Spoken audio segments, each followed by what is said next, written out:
अस्सलाम वालेकुम। आज भी अगर असां इलाके में किधरे भी कोई फौजी हो जुल नहीं है तो जिस बंदे ना अपना कोई अजीज इस दुनिया तो गया होने उस तो ज़्यादा टेंशन उसनी उस चीज़ ते होनी है कि जेह्ड़े लोग मेरी इस फौतगी विच शरीक होने आस्ते आने पे उन्हां आस्ते मैं रोटी ना बंदोबस्त कित्थों करसां। अजकल असां दा जेह्ड़ा गरीब जेह्ड़ा तबका है ओह् इस चीज़ तो बहुत ही ज़्यादा डिस्टर्ब है। जीना तो चलो पाकिस्तान में जेह्ड़ा है ओह् मुश्किल है ही है वे, लेकिन मेरे नज़दीक है इस टाइम पाकिस्तान विच मरना भी मुश्किल हो गया। ਹੁਣ देखो एक बंदा ਜਿਹੜਾ 1000 रुपए 1500 रुपए ਦੀ ਦਿਹਾੜੀ ਲਾਂਦਾ ਹੈ, ਅਗਰ ਉਸ ਦਾ ਕੋਈ ਬੰਦਾ ਫੌਤ ਹੋ ਜੁਲਦਾ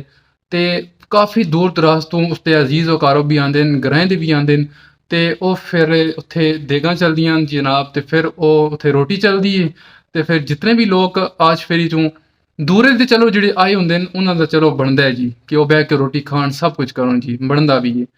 लेकिन ਜਿਹੜੇ ਗਰਾਂ ਦੇ ਲੋਕ ਹੁੰਦੇ ਨੇ ਸਭ ਤੋਂ ਪਹਿਲੇ ਮੈਂ ਆਪਣੀਆਂ ਇਹਨਾਂ ਗੁਨਾਹਗਾਰ ਅੱਖਾਂ ਨਾਲ ਤੱਕੇ ਕਿ ਸਭ ਤੋਂ ਪਹਿਲੇ ਜੋ ਕਿ ਆਪਣੇ ਗਰਾਂ ਦੇ ਬੰਦੇ ਪੈ ਜੁਲਦੇ ਨੇ ਔਰ ਐਸੀਆਂ ਐਸੀਆਂ ਫੌਤਕੀਆਂ ਵੀ ਅਟੈਂਡ ਕੀਤੀਆਂ ਕਿ ਜਿੱਥੇ ਜਨਾਜ਼ਾ ਇੱਕ ਸਾਈਡ ਤੇ ਰੱਖਿਆ ਹੁੰਦੇ ਦੂਈ ਪੁਰਾਣੇ ਵਕਤਾਂ 'ਚ ਤੱਕਿਆ ਜੁਲੇ ਤੇ ਜਿਹੜੇ ਗਰਾਂ ਦੇ ਲੋਕ ਹੁੰਦੇ ਤਰੇ ਦਿਹਾੜੇ ਤੱਕ ਉਹ ਉਸ ਘਰ ਦੀ ਕਫਾਲਤ ਖੁਦ ਕਰਨੀ ਹੈ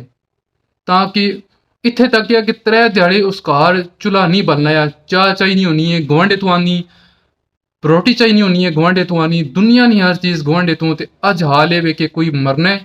तो उसने कफन दफन छोड़ के ते इस चीज़ों पर ज़्यादा तवज्जो होनी है जेह्ड़े उसने पिछे अजीज़ कारक होने कि बई चावल मुर्गी देगा नाइयां काल करो इन्हां चीज़ों पर उसने ज़्यादा तवज्जो हो जाती है और उसने दिल विच एक दर्द होना है लेकिन उसने एक इज्जत भी होनी है। और अगर वो अपनी उस फौतगी उत्ते अजकल ने दौर रोटी नहीं पकाना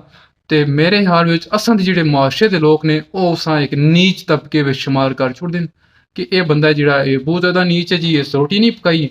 ਤੇ ਪਤਾ ਨਹੀਂ ਕਿਹੜਾ ਅਸਮਾਨ ਥੱਲੇ ਆ ਜੂ ਸੀ। ਅਸੀਂ ਇਸ ਟਾਈਮ ਉਸ ਮੁਆਸ਼ਰੇ ਨਾਲ ਤਾਲੁਕ ਰੱਖਨੇ ਆ ਕਿ ਜਿਸ ਘਰ ਵਿੱਚ ਮਈਤ ਰਹੀ ਹੋਣੀ ਹੈ ਅਸੀਂ ਉਸ ਘਰ ਵਿੱਚ ਰੋਟੀ ਖਾਣੇ ਆ। ਇਹ ਅਸਾਂ ਤੇ ਜ਼ਮੀਰ ਨੇ। ਮੇਰੇ ਨਜ਼ਦੀਕ ਇਸ ਟਾਈਮ ਵਿੱਚ ਅਗਰ ਮੈਂ ਆਖਣਾ ਜੀ ਤੁਸਾਂ ਦੇ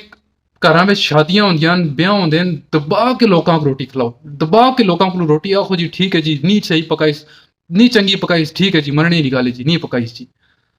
लेकिन अगर किसी के घर फौतगी हो जुले और उत्थे बंदा जुले और अजकल असन या फौतगियां में एक चीज़ जी ज़्यादा तकने मिलनी है वो ये चीज़ भी है वे जी कि अगर तुसां दे घरे तू 2-4 किलोमीटर दूर अगर फौतगी हो जुलदी है तो वो इस चीज़ भी अज तक अजकल जो लोग को ज़्यादा नोट कर दें जी कि पता जी उसका बंदा असां दे घर फलाना फौत होया नहीं आया तो असी भी ना जुलने वो अल्लाह दे बंदे ये जेह्ड़ा तुसां नमाज जनाजा पढ़ने जुलसो ये तो तुसां अल्लाह दी रज़ा ते पढ़ने जुलसो ना तुसां किसी ने पढ़ने जुलसो तो कल तुसां नवीं आसी ये गल ठीक है मनने असी भी लेकिन ये किहड़ी जगह गल लिखी है जी वो फलाना बंदा नहीं आया तो असी भी ना जुलने फौतगियां ना चलो शादियां ना ये सिस्टम है जी कि फलाना बंदा अगर अस पुछा भी नहीं आया तो असी ना जुड़ने लेकिन फौतगियां ना यह सिस्टम कितों आ गया। तो मैं अपने पूरे तकने वाले व्यूवर्स मैं उन्हें अगे रिक्वेस्ट कर सा कि प्लीज़ जिथे तक हो सके इस चीज़ हर प्लेटफॉर्म उत्ते तुसी उजागर करो कि ये जी एक किस्म की बिदत असाने मुआशरे में गरीब ना जो मरना भी मुश्किल हो के कम अज़ कम ये ख़त्म हो जुले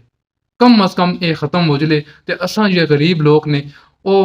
मेरे समेत उस मुआशरे में कोई सुख ना सा कि ना।